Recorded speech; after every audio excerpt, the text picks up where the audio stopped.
perfect. So there's a saying in my country, it goes kachai keiko. Is it? Or kasukari keiko? Whichever of the two. But anyway, it's this thing about the tea.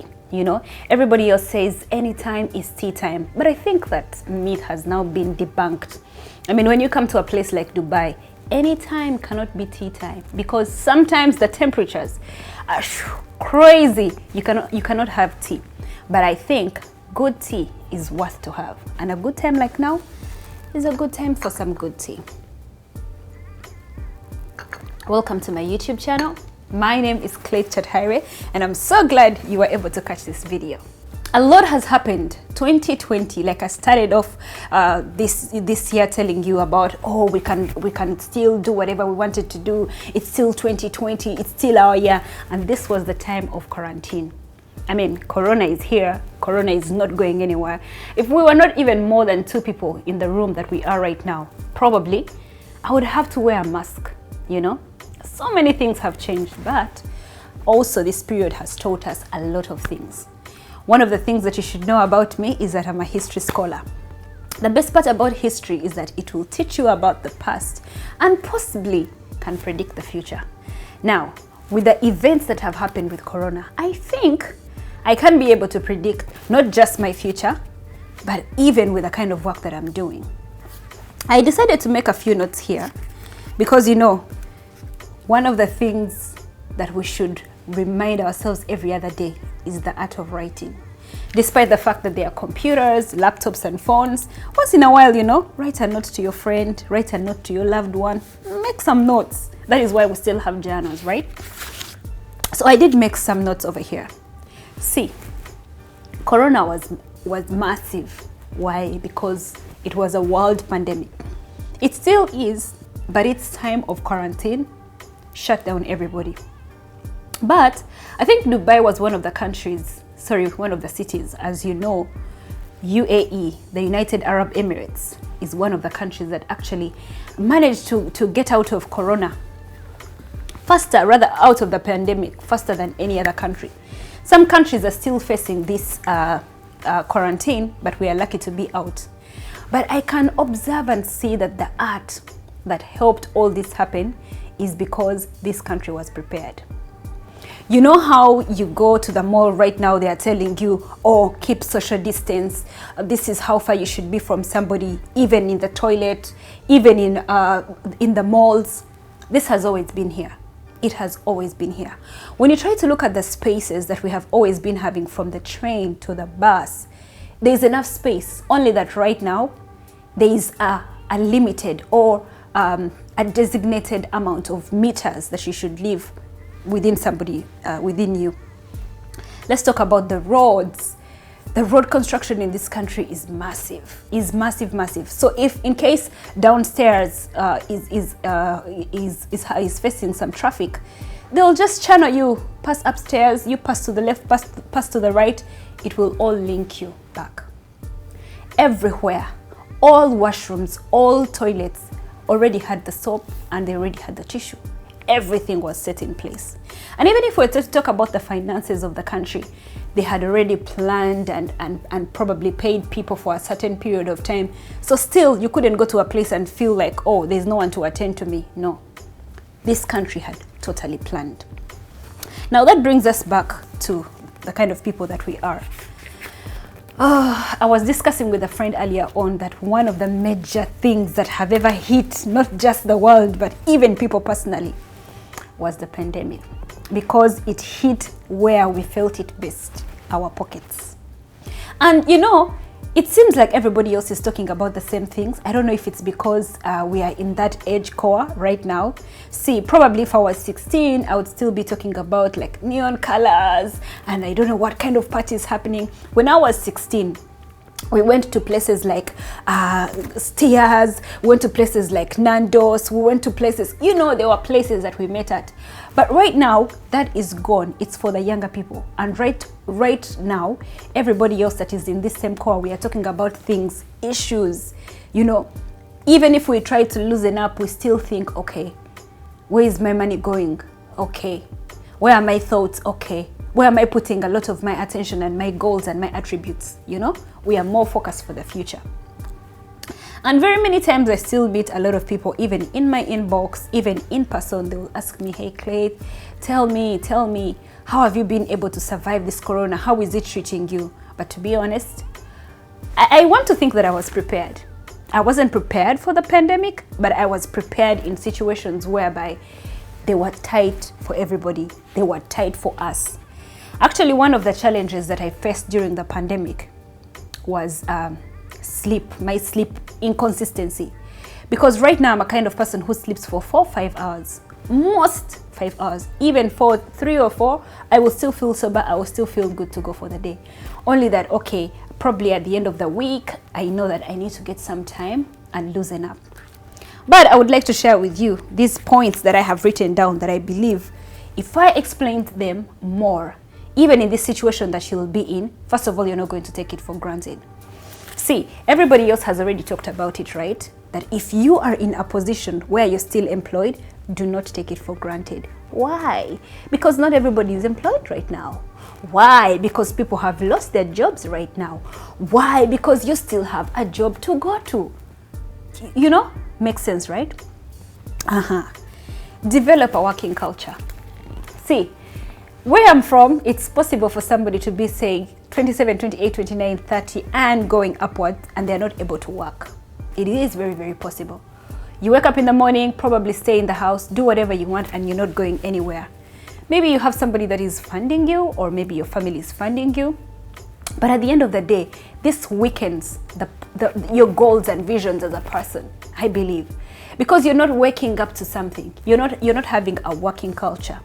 A working culture is not something that happens suddenly. See, my story is different. I started working way younger, way younger, but still, even with the people that come out of school, say the graduates, fresh graduates, and get to work, you suddenly feel like, oh my God, I've been working for a full year, I need a vacation. Oh, not really. We can forego things like vacation, unnecessary vacations. Why? Because at the end of the day, it's going to lead you into spending, probably spending that you're not even going to be expecting, because you're probably going to see something that you like and you have to buy it, right?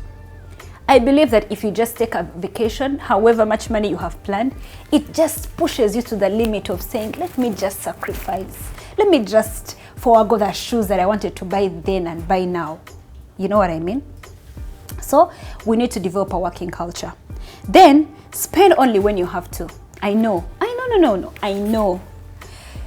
After hearing this sentence, you can roll your eyes, you can scratch your head like, oh my God, Clay, aren't you going to tell us something new? This is a statement that everybody has said, only spend when you have to. But nobody has included spend if only and only and only. Like the onlys are so many when you have to. Growing up, I used to have so many things. I keep telling you. I would have like 1,000 watches for one watch. This is like a perfect example because I was that kind of person. And then I would have so many pairs of shoes. And the difference is probably 0 or probably just one stud or 2. But now I want to have just one pair of silver shoes. And I want to have a pair of gold shoes or nude shoes, you know. Shoes that I can see that I'm actually going to use. These are very versatile. I can really use them on so many outfits. So spend only and only and only and only and only and only. I feel like if we put on that only and only and only and only, then it sticks into our hearts. Only when you have to, you guys. Then have quality. Have quality, not just quality of everything. Have quality even with yourself. If you decide to have quality time and go to the pool, please don't go to the pool and just take a picture. Swim, relax inside the pool, read a novel. The other day I went out. Can I say I went out? Yes. So I went out and I was so mesmerized at how everybody around me was spending their time in the pool. Like if you go to the pool and you're probably having your drink, you're relaxing. Inside the drink, you are able to walk into the shallow waters. Now when you come back with a book, you relax and you're able to actually read your novel. You spend that quality time and feel that, you know what, I created time to relax. I have fully relaxed. You know, there's a difference between putting your body to sleep and putting your body in a relaxation mode, like relaxing your body, mind, and soul. Then, it is also very important for us to grow with our brand. Growing with your brand. For example, let's imagine you have maybe a shop downtown in Chikubo, and you have a client who is always buying, let's say, Vaseline. Excuse me. This person is always buying Vaseline. Just one tin. Before you know it, they're buying 2 tins. Before you know it, they're buying 3 tins. Before you know it, they're buying 5 tins. What does this mean? That if you are growing with your brand, you know exactly now what is incorporated, what more you should bring, because the person who used to buy 1 is now buying 2. Does that mean that you continue stocking 1 just because there's a 1 person? No. Also grow with your brand. That way, you won't face a problem of shortage. Everything that I'm trying to talk about, my friends, leads us to saving. I have a friend that I follow on Instagram. Sorry. Not only do I follow her on Instagram, but I also follow her on YouTube. I subscribe to her channel. Oh, it's so interesting.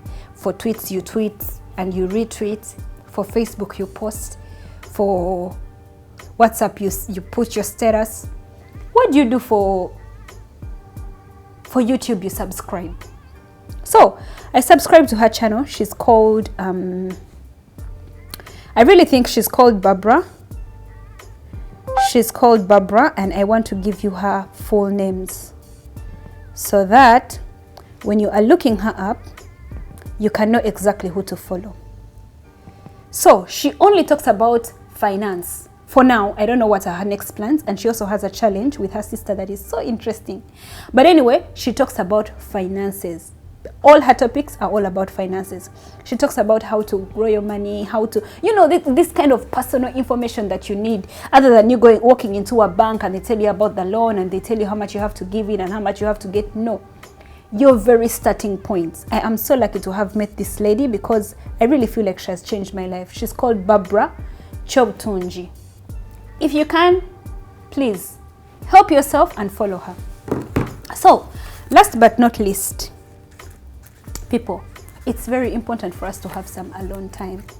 It doesn't matter whether you're married, it doesn't matter whether you have kids, it doesn't matter whether you are 1,000 people in the house. It's very important to have some alone time. Have you ever realized that the most brilliant ideas, whenever I'm reading how maybe somebody got to write a very good song, or how somebody got to write a very good book, they are either in a position of depression or dilemma, right? Depression and dilemma, what do those two things cause? You probably want to be alone. Alone time is not always about the good moments. Alone time is also about you being depressed, you having dilemma, but you take your time to think. Like personally, there was a time in my life that I needed to be alone. I didn't want to surround myself with anybody because everybody was either giving me ideas, suggestions, or conclusions, but I needed to make my own judgment. So this one morning, I'm seated, I'm alone, and I'm listening to a pastor. So a pastor was preaching and she was talking about change. So she said, sometimes change is going to force you to change. Of course, we've already heard about that in physics. But she also spoke about it and she said, when the Lord God woke up in the morning and he said, I will bless the world, he didn't say, I will bless Dubai and I will not bless Uganda. No, he said, I will bless the world in general. And I was listening to her and I sat by myself and I listened. So I figured to myself, if I can be blessed in Uganda, I can be blessed in Dubai. If I can be blessed in Dubai, I can be blessed in America. Anywhere you want to go, you can go. But where did all that come from? Alone time. Spend time, reflect, and think. Think. This period has taught us a lot. We have had quality time, we have had time to think, we have had time, but also it has created a lot of challenges for people. Anyone who was not saving, suddenly this happened and now they don't have money. Okay, people who didn't have job security because that is not their business, it's not an owned business, they had no jobs. People who are expecting salary, they were either reduced salary or even no salary at all. You know what I mean? So in everything that we are doing, we need to be prepared. So after Corona, Are we just going to leave it to go? After the pandemic, are we just going to leave it to go? You know, everybody keeps saying, let me sip my tea and have my business. But no, let me sip my tea and enjoy my tea. Oh, this feels so good. I really hope that you've learned a thing or two from this conversation that we have had. Don't let it just go. And yes, if you've not yet subscribed, subscribe, like, comment, share. I appreciate you if you're doing all that. Until next time, bye. Mwah.